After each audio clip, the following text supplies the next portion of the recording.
2024년 새해 첫 주일입니다. 새해 첫 주일에 주님 앞에 나오신 여러분 한 분 한 분을 주의 이름으로 환영합니다. 우리 옆에 분들과 한번 인사하겠습니다. 새해도 믿음으로 승리합시다.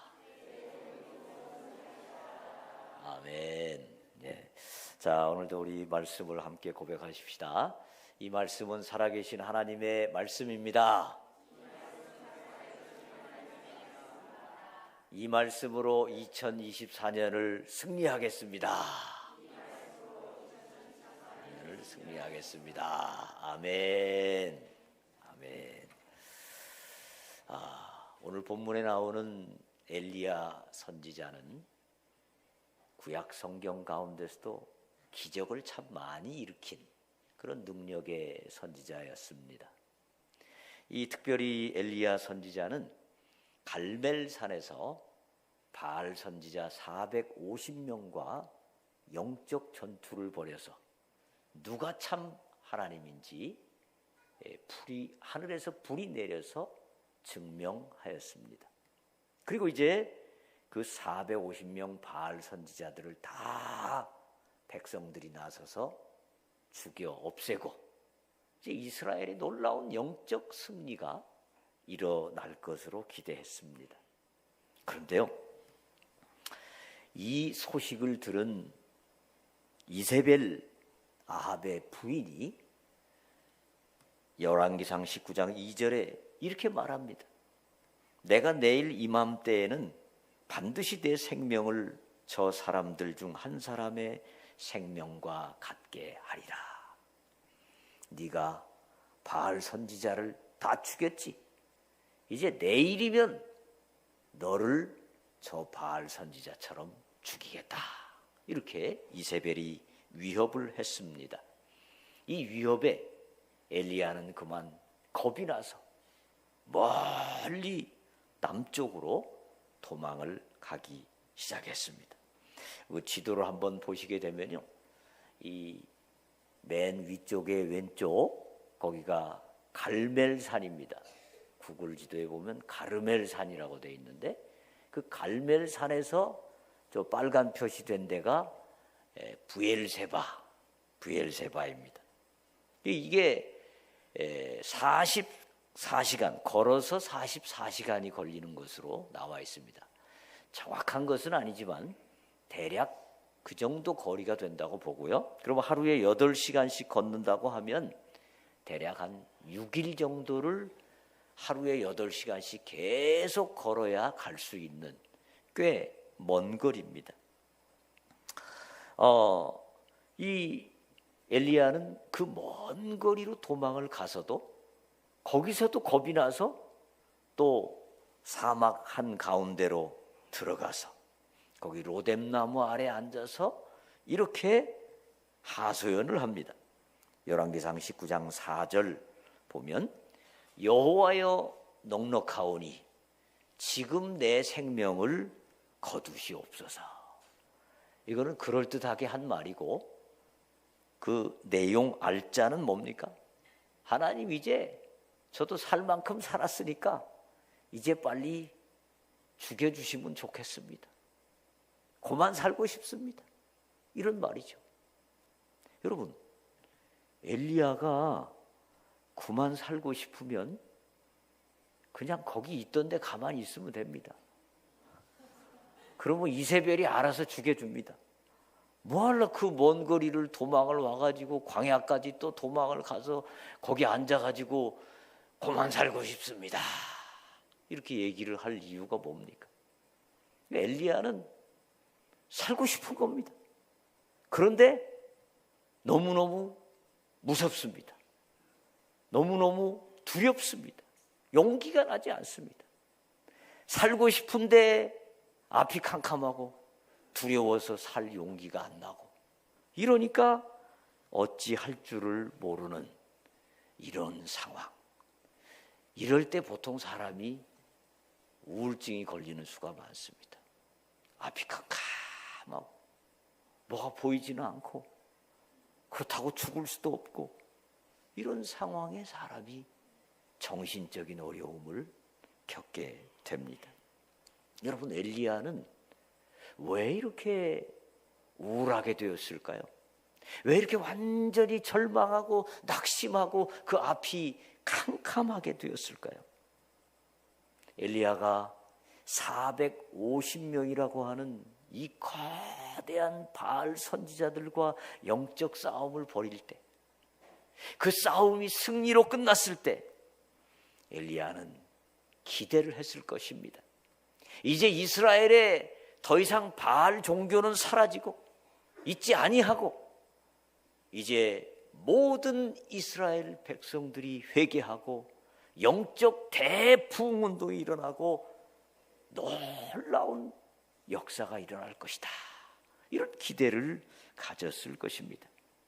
그런데 이런 기대와 달리 오히려 자기가 목숨을 부지하기 위해서 도망가야 되는 이런 처참한 상황이 되었던 것입니다.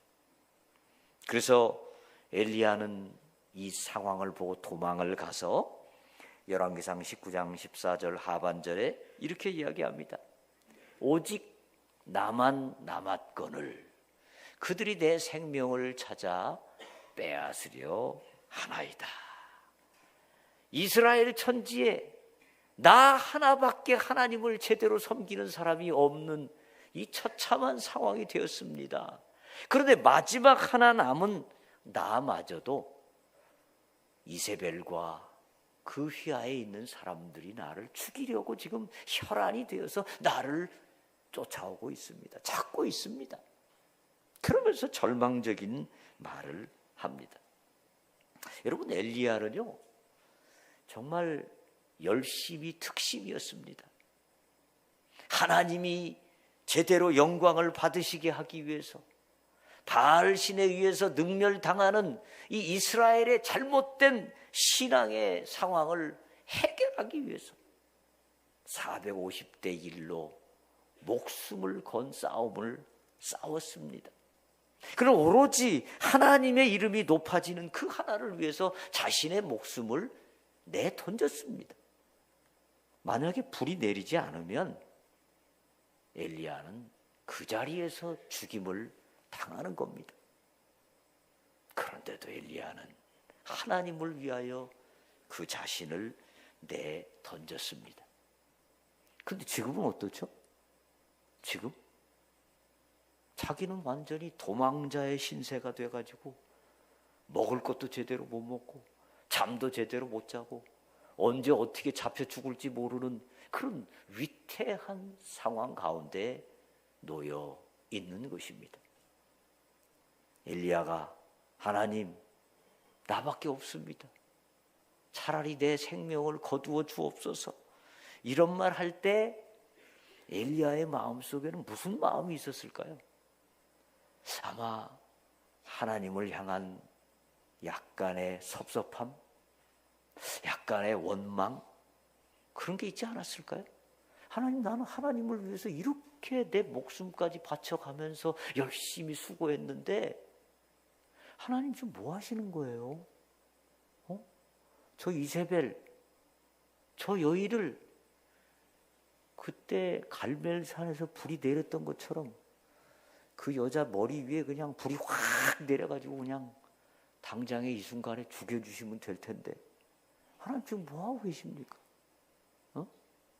좀 속 시원히 문제를 좀 해결해 주시면 좋겠는데 하나님 도대체 왜 그 일을 안 하십니까? 이런 그 원망과 어떤 섭섭함과 이런 마음들이 있었을 겁니다. 그러면서 엘리야는 또 말합니다. 19장 10절에 오직 나만 남았거늘, 오직 나밖에 없습니다. 또 19장 14절에도 반복해서 말합니다. 오직 나만 남았거늘. 이게 뭡니까?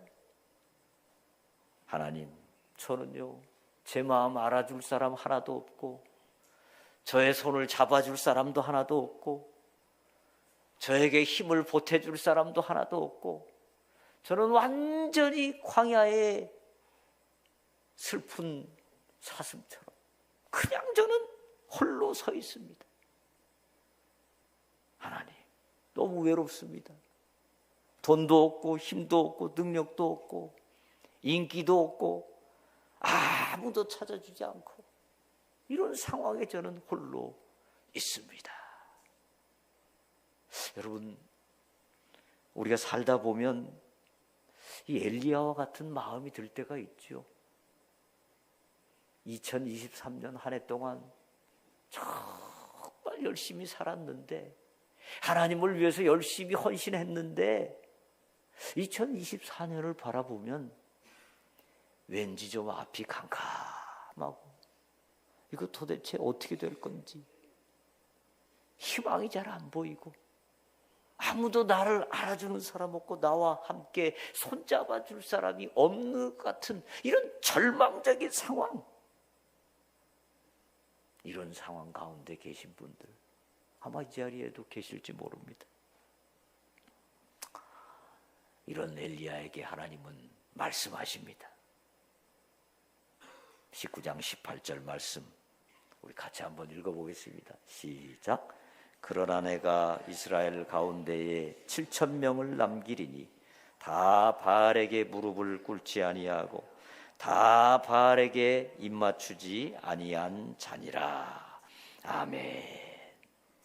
엘리야가 하나님 앞에서, 하나님, 저는요 아무것도 가진 것도 없고 제 친구도 아무도 없고 저는 이제 언제 죽을지 모르고 앞이 캄캄합니다. 아무도 없습니다. 그렇게 하소연하니까 하나님께서 그에게 뭐라고 말씀하세요? 바알에게 무릎 꿇지 아니하고 바알에게 입맞추지 아니한 7,000명을 내가 남겨두었다. 여러분, 7,000명 많습니까? 적습니까? 우리 교회가 7,000명만 되면 상당히 많은 거죠. 아마 하루 종일 예배를 드려야 될 겁니다. 7,000명 결코 작은 수가 아닙니다. 그 속에는 엘리사, 엘리야의 뒤를 이을 엘리사 같은 사람도 있고, 또 오바댜라고 하는 그 아합 왕궁의 비서 실장 같은 사람도 있었고, 그리고 그 사람이 숨겨서 이렇게 밥을 먹이고 했던 100명의 선지 생도들도 있었습니다. 이 오바댜라고 하는 사람을 보면 참 놀랍습니다. 거기 보면 4절 말씀에 보면, 18장 4절 말씀에 보면 이런 말씀이 있습니다.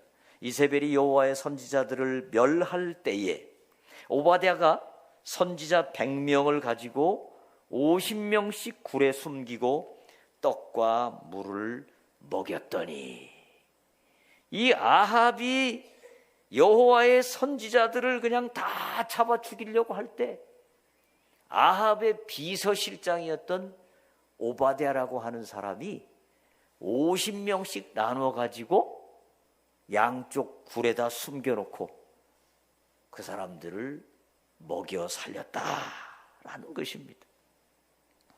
여러분, 이 오바댜라고 하는 사람 참 대단한 분인 것 같아요. 한 사람의 밥값을 하루에 10,000원만 잡아도 100명이면 100만 원 들어갑니다. 한 달이면 3,000만 원 들어갑니다. 그 엄청난 돈을 대가면서 여호와의 선지자들을 계속해서 먹여 살리고 보호한 사람이 바로 오바댜라고 하는 사람입니다. 돈도 많이 들었죠. 그리고 더 대단한 것은 이 사람은 아합 왕의 비서실장인데, 아합 왕이 지금 여호와의 선지자들을 다 잡아 죽이려고 하는데 감추어서 100명을 먹여 살렸다. 이게 발각되면 어떻게 될까요? 오바댜는 능지처참을 당할 겁니다. 그럼에도 불구하고 이 사람은 여호와의 선지자들을 숨겨서 먹여 살렸던 사람입니다. 엘리야도 귀한 일꾼이었지만 오바댜도 숨은 귀한 일꾼입니다. 하나님께서는 이런 귀한 일꾼들을 자그마치 7,000명이나 숨겨두셨다. 이렇게 말씀하십니다.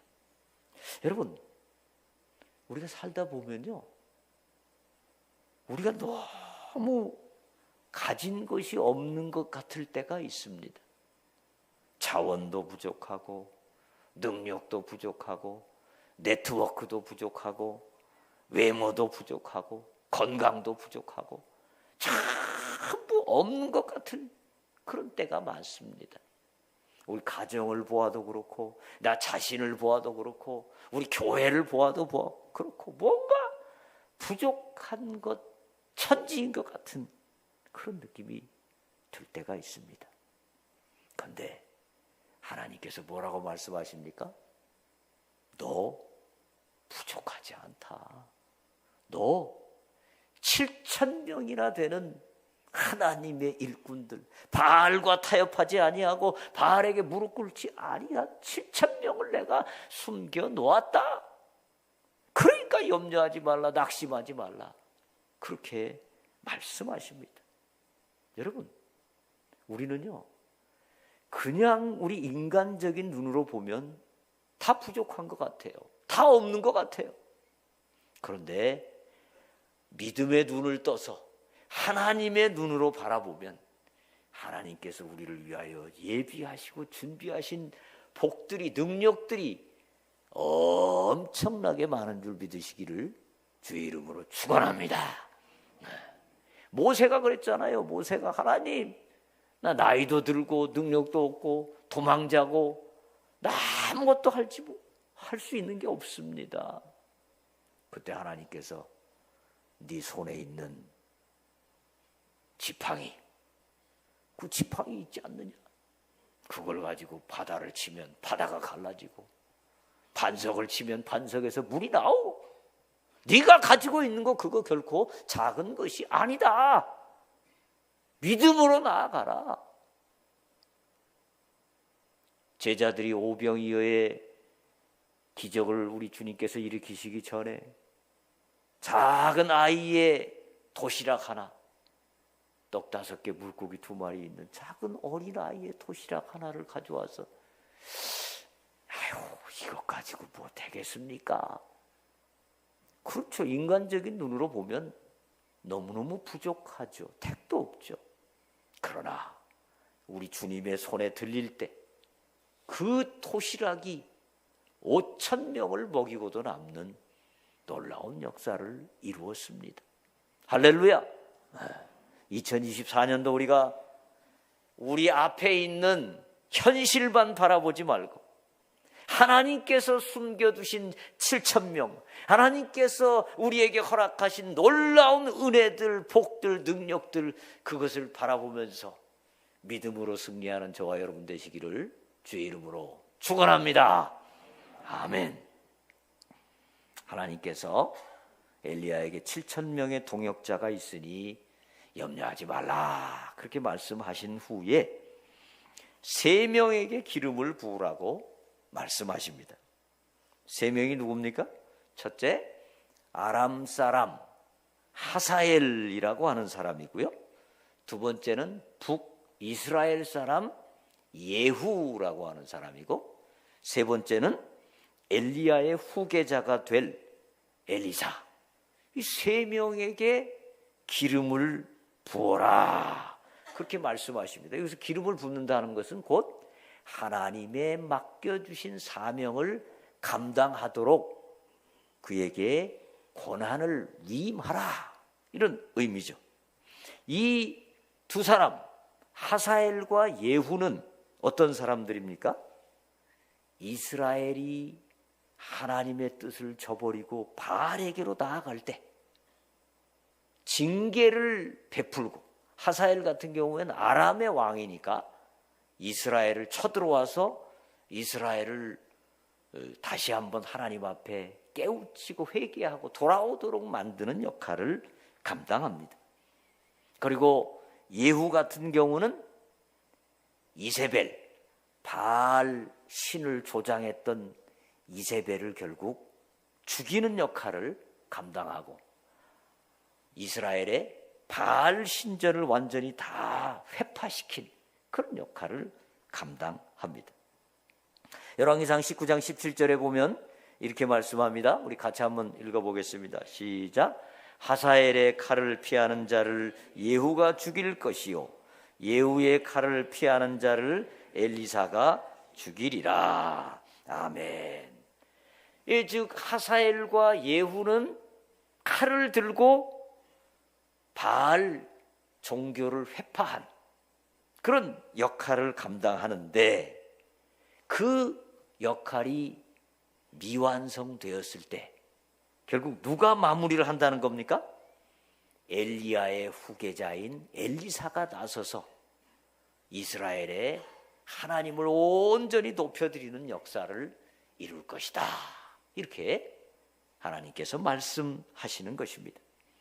참 놀라운 것은 하나님께서 하사엘과 예후에게 기름을 붓고 엘리사에게 기름을 부으라고 말씀하셨는데, 정작 엘리야는 이 엘리사에게는 기름을 붓고 후계자로 위임을 했는데, 하사엘과 예후는 엘리사 때 이 일이 이루어지지 않았습니다.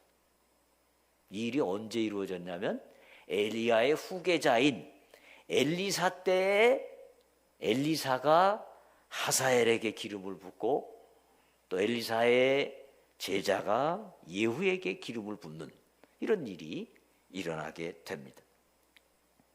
이것은 무엇을 우리에게 말씀하고 있습니까?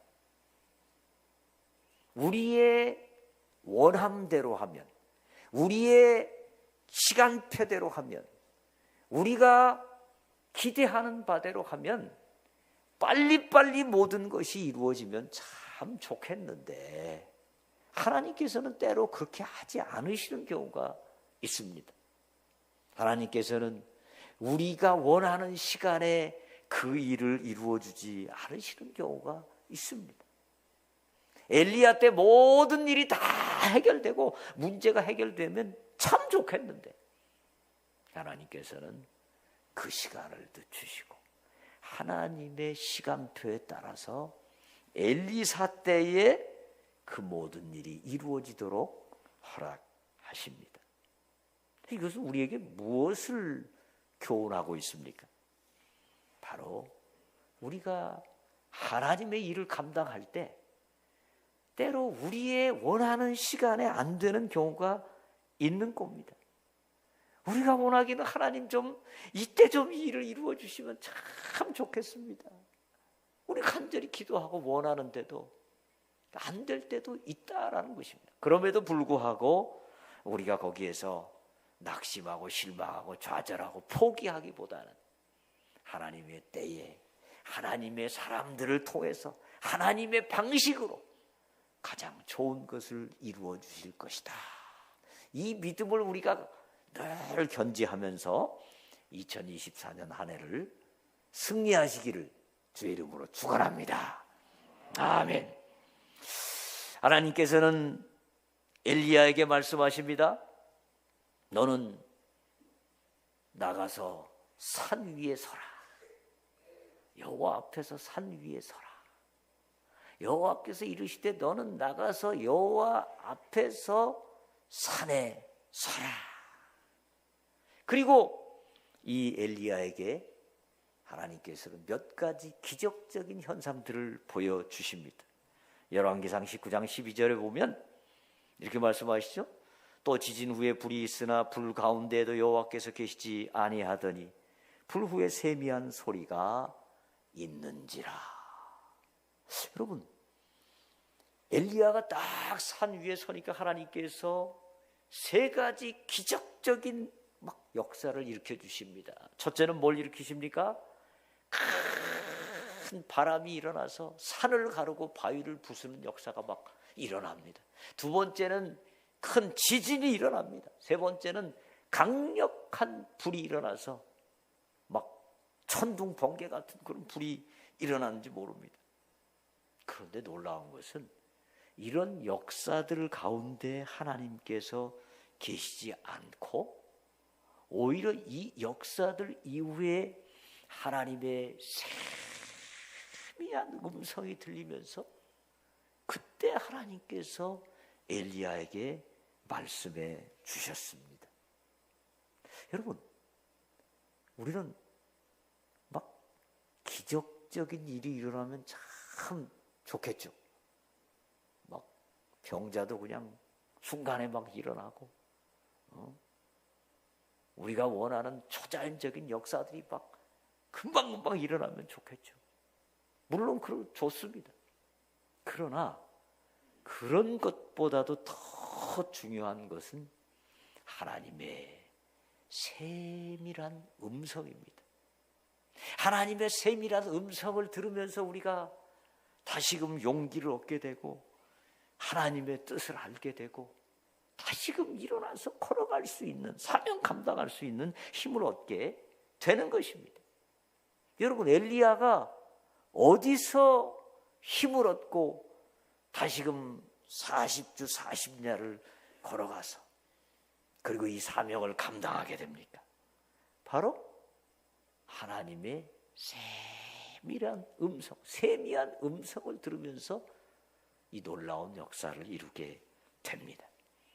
그러니까 우리가 신앙생활 할 때요, 하나님의 초자연적인 역사들, 기적적인 역사들, 이런 것들도 물론 중요하지만 우리의 신앙을 든든하게 만들고 우리의 신앙이 계속해서 하나님 앞에 바로 서게 만드는 것은 역시 하나님의 세미한 음성이다, 하나님의 말씀이다 라고 하는 것을 우리가 잊지 말아야 합니다.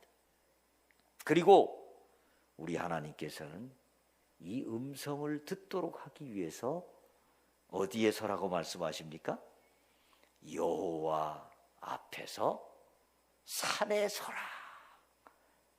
여호와 앞에서 산에 서라. 여러분, 산은 어떤 곳입니까?